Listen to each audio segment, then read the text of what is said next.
لە کابوولەوە بۆ لەندەن کاتێک تالیبان دەستی بەسەر دەسەڵاتدا گرت، ڕۆژنامەنووسی ئەفغانی زەهرە جۆیا تەواوی دەستگای میدیایی ڕۆخشانەی خۆی گواستەوە بۆ دەروەی وڵات، بەڵام دەڵێت ئەرکەکەی وەک خۆی دەمێنێتەوە.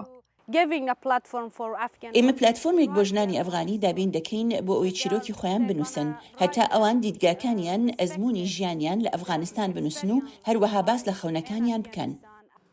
دۆخینە هەمواری ژنانی ئەفغانستان لە ڕوخشانە میدیادا ڕێگیدا کوتاوە، تەنانەت ناوەکەی لە ژنێکی گەنجەوە وەرگیرا، ئەوەی لە ساڵی 2015 بەهۆی جێهێشتنی هاوسەرگیریەکی ڕێکخرا و کوژرا، بەڵام لە دوای گەڕانەوەی تالیبان ژنان لە ژێر بارودۆخێکی زیاتر سەختدان.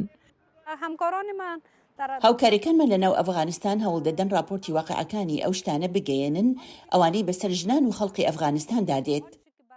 یاسایەکی نوێ ڕێگری لە ژنان دەکات گۆرانی بچڕن و هۆنراوە بخوێنەوە و تەنانەت لە شوێنە گشتەکاندا بە دەنگی بەرز قسە بکەن. زۆرێک لە میدیاکان سەریان لێشێواوە لەوەی کە دەتوانن یان ناتوانن چی پیشان بدەن. حامید عوبەیدی لە زانکۆی کابوول وانەبێژی ڕۆژنامەگەری بووە هەتا مانگی هەشتی ساڵی 2021 لە وڵات هەڵهات.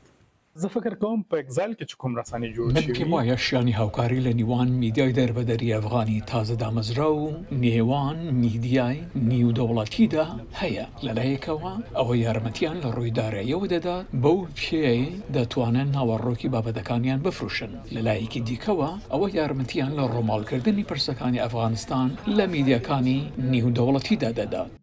زەهرە جۆیا دەڵێت کارکردن لەگەڵ میدیانێ و دەوڵەتیەکان یارمەتی تیمەکەی داوە چیرۆکەکانیان گەورە بکەن. ئێمە بەلایانی کەم لەگەڵ سێ لە ڕێکخراوەکانی میدیای نێودەوڵەتی بەناوبانگ کارمان کردووە.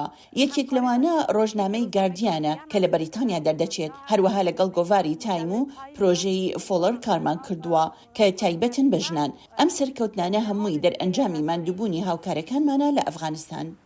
لەگەڵ دابەزینی بەرچاوی مافەکانی میدیایی لە ئەفغانستان، زەهرە جۆیا دەڵێت پشتیوانی و هاندانی نێودەوڵەتی بۆ میدیای دەربەدەری وڵات زۆر گرنگە. سمکۆ عەزیز بۆ راپۆرتی محەممەد قاسم مەندۆخیل، دەنگی ئەمریکا.